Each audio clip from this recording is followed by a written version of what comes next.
বিশ্ব ইতিহাসে প্রথম মানুষ ও প্রথম নবী হিসেবে আল্লাহ পাক আদম আলাইহিসসালামকে নিজ দুহাত দ্বারা সরাসরি সৃষ্টি করেন।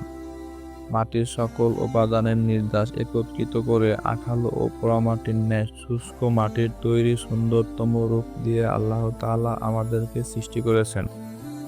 অতঃপর আদমের পাঁজর থেকে তার স্ত্রী হাওয়াকে সৃষ্টি করেন।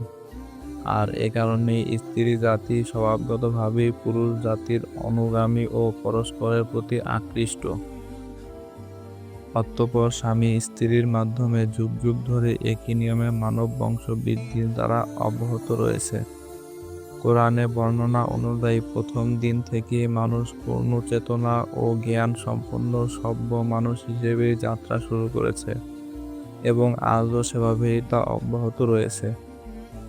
অতএব গুহা মানব, বন্য মানব, আদিম মানব ইত্যাদি বলে অসভ্য যুগ থেকে সভ্য যুগে মানুষের উত্তরণ ঘটেছে বলে কিছু কিছু ঐতিহাসিক যেসব কথা শুনিয়ে থাকেন তা অলীক কল্পনা ব্যতীত কিছুই নয়।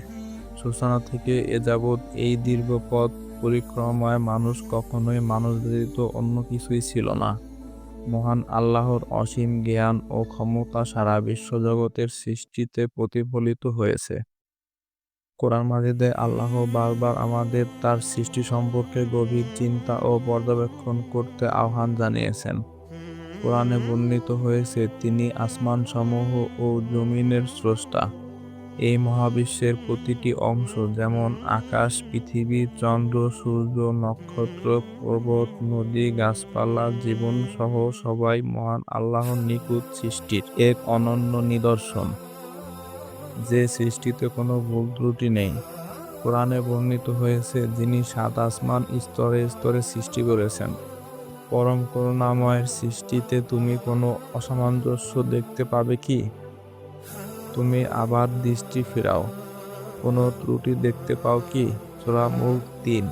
এই আয়াত আমাদের মনে করিয়ে দেয় যে আল্লাহর সৃষ্টি নিখুঁত এবং মানব মনে তার বিস্ময় জাগায়। মানুষ সৃষ্টির রহস্য সম্পর্কে ভাবতে বাধ্য হয়, কেননা আমরা যতই জানি তার সৃষ্টির গভীরতা ততই অসীম থেকে যায়। মানুষ আল্লাহর সবচাইতে সম্মানিত সৃষ্টি। কোরআনে আল্লাহ তাআলা বলেন, আমি মানুষকে সুন্দরতম আকৃতিতে সৃষ্টি করেছি। আমাদের দেহের প্রতিটি অংশ, প্রতিটি অঙ্গ আল্লাহর রহমতের নিদর্শন। তিনি মানুষকে শুধু দেহ দিয়েই সৃষ্টি করেননি, বরং তাকে বুদ্ধি, প্রজ্ঞা ও আত্মা দিয়ে সজ্জিত করেছেন। আল্লাহ মানুষকে পৃথিবীতে পাঠিয়েছেন খলিফা হিসেবে, যাতে আমরা তার অনুগত থাকি এবং পৃথিবীর শান্তি ও কল্যাণ বজায় রাখি। মানুষের সৃষ্টি কোনো অপ্রত্যাশিত ঘটনা নয়। আল্লাহ প্রথমে আদম আলাইহিসসালামকে সৃষ্টি করেন, তারপর তার থেকে মানবজাতির বংশবৃদ্ধি ঘটায়। কোরআনে বর্ণিত হয়েছে, আল্লাহ তাআলা বলেন, আর অবশ্যই আমি মানুষকে মাটির নির্যাস থেকে সৃষ্টি করেছি। অতঃপর আমি তাকে শুক্রাণু বৃদ্ধি রূপে এক সংরক্ষিত আধারে স্থাপন করেছি। সূরা মুমিনুন ১২-১৩। এই আয়াত থেকে বোঝা যায় যে মানুষ সৃষ্টির প্রক্রিয়া অত্যন্ত সূক্ষ্ম ও গভীর জ্ঞান দ্বারা পরিচালিত। প্রকৃতির প্রতিটি অংশে আল্লাহর রহমতের ছাপ স্পষ্ট। আকাশ থেকে বৃষ্টি বর্ষণ করে তিনি জমিনকে সজীব করেন, বৃক্ষরাজিকে সবুজ করে তোলেন, আমাদের খাদ্য, পানীয় এবং বসবাসের উপযোগী পরিবেশ দেন। কোরআনে বর্ণিত হয়েছে, তিনি আকাশ থেকে পানি বর্ষণ করেন, তারপর তা দ্বারা সব ধরনের উদ্ভিদ উৎপাদন করেন। এই পানি পৃথিবীতে জীবনের মূল চাবিকাঠি, যা আল্লাহর দান। সৃষ্টির এই রহমত আমাদের কাছে এক মহারহস্য, যা আল্লাহ তাআলা তার জ্ঞান ও প্রজ্ঞায় দ্বারা নিয়ন্ত্রিত করেন। সৃষ্টির রহস্য ও আমাদের দায়িত্ব। আল্লাহ তাআলার সৃষ্টির রহস্য আমাদের জন্য শুধু বিস্ময়ের নয়, বরং এটি একটি দায়িত্বেরও স্মারক। তিনি আমাদের এই সৃষ্টির রক্ষণাবেক্ষণের দায়িত্ব দিয়েছেন।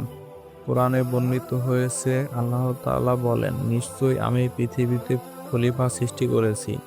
আমরা তার সৃষ্টিকে সংরক্ষণ করব, ধ্বংস করব না।